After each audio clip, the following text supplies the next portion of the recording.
I could talk about this next one, this next grab bag, and I'm interested to see what you're Well, going to say. I like the last one with Bill Evans and all. I thought that was great.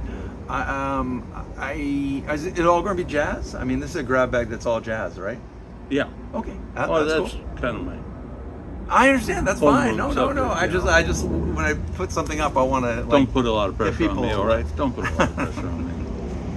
I'm take not it used easy. to it. At my age, I'm not used to Not a lot of pressure. Yeah. No, I can't take it.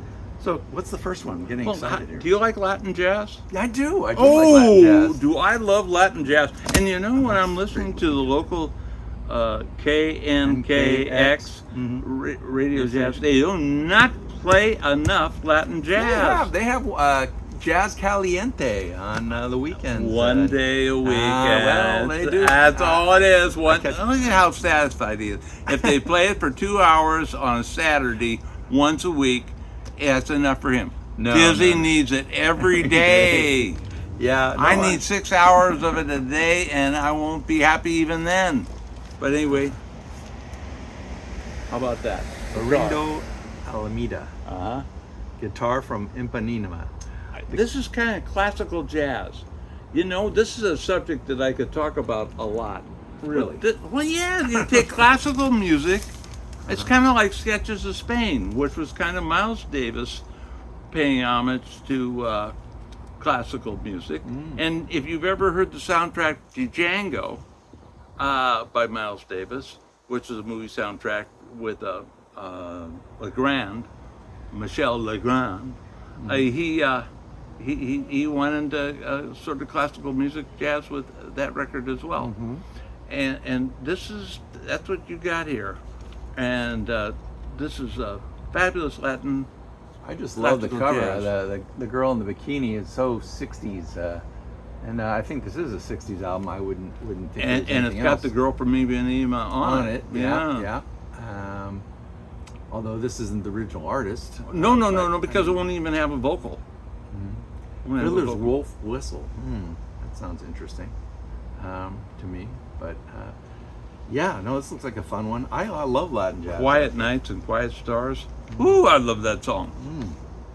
I enjoy a lot of Latin jazz, and I'm with you. I don't listen to enough of it. And even like we saw about Jazz Caliente, they'll do a lot more modern jazz stuff than pull out the older jazz stuff, which I like the older stuff. So I want to hear some of that. So mix that in a little more. Yeah, you know if you're it. listening, KNKX, please give us a few of these, because I'm not even familiar with this artist very much.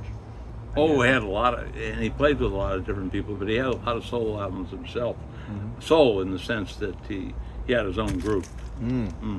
Okay, something for me to watch for. Yes, Okay. do that, okay? Ooh, I love this now, artist. in San Francisco, we had... I call it San Fran. Do you, San Fran? Well, you know, you were living close to there, and I went to San Francisco State. But while I was there, the beginning of the Vince Guaraldi trio was in its infancy, and then I watched it grow. And because he lived in San Francisco, he played a lot of dates at different San Francisco clubs. So he was very well known. Was he playing for Peanuts? Well, you did bring up the subject that he did the television soundtracks to the Peanut series. Yes. And it was all music that he composed. So when people fall in love with the Peanuts I thought it was Schroeder all these years that was writing all those tunes. It wasn't. No. But Latin jazz, and this has my favorite song on it, Cristo Redemptor. Now, I like a longer version of Cristo Redemptor. I like it to be 6 minutes or more. This is a 4.5 minute version of it. And Cool. With Latin jazz, and often when you hear this Cristo Redemptor, you hear it with saxophones and more of a full orchestra type rendition, where this is just a small trio, I believe. And do we have it there? Let's see, musicians. Music. I'm Piano, seeing drums, bass guitar, and percussion. Yeah. So, but still no Six. horns. No horns. no horns. No horns. So anyway, stringed instruments, beautiful music, and he was he did that. He did a lot of work with Fantasy and Bola Satie, and he teamed up and did some work together. Yeah, I have a number of Vince Guaraldi records, and I like them. I don't have this one. Now, and Bola Satie was, I believe, a Latin jazz guitarist, and he was one of these lightning fingered jazz guitarists. And he has solo records, and he also teamed up with Vince Guaraldi. Any of those records on the Fantasy label, terrific, just terrific. I think I have a Bola Satie record that I got from somebody else, and I didn't get it, I guess. But I listened to it, and I never knew what to do with it. Well, it fall into the world music category. That makes sense, because the guy I got from was a world music guy. Okay, yeah, and lots of those records show him in kind of a tropical setting with palm trees and things like that. And he was thinking that it would just be him and maybe a conga player or somebody next to him, and it was, well, look, if I had a high class lounge, liquor bar, nightclub, I'd put it on. Right. Well, I can see it being more intimate, and also I can see it being profitable for the musicians, because you aren't paying 5-6 guys, you're paying 2. Yeah. And there's nothing wrong with background type jazz, that's subtle. That isn't like knocking you on the head. Right. No, sometimes I'm with you on that. It depends what you're doing. If you're, reading a book, you don't want it to make it think so of the it Peanut distracts you. soundtracks. That's it almost, it fits for a cartoon. Right. No, it's very well. The movie that. Oh, he's going to think about something. Yeah, the movie.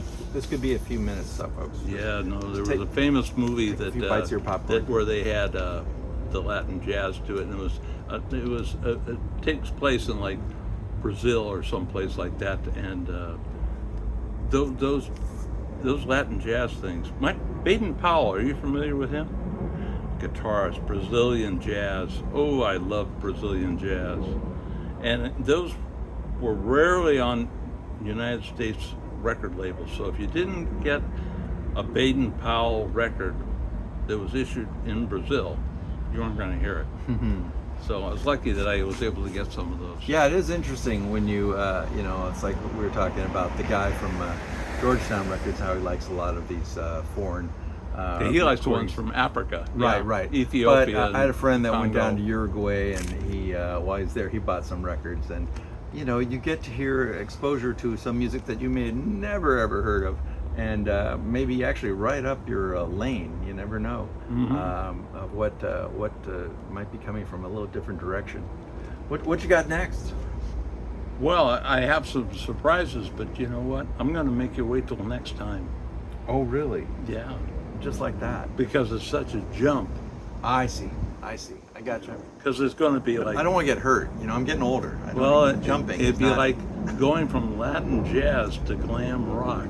Yeah. Do you think you could make that transition? Yeah, I doubt it. Probably not. I doubt probably it. wouldn't be good. It wouldn't be good. It wouldn't be No. pretty. It wouldn't be pretty. No. Although maybe some of the musicians are pretty glam rock. Got makeup. I just think in glam rock there's always a men that are pronounced. Right. sweet. All right. I don't want to get ahead of myself here, No. All right. Well, that will be it for today's grab bag, and catch you next time. Champ out. Hey, dizzy out. But thanks again for watching.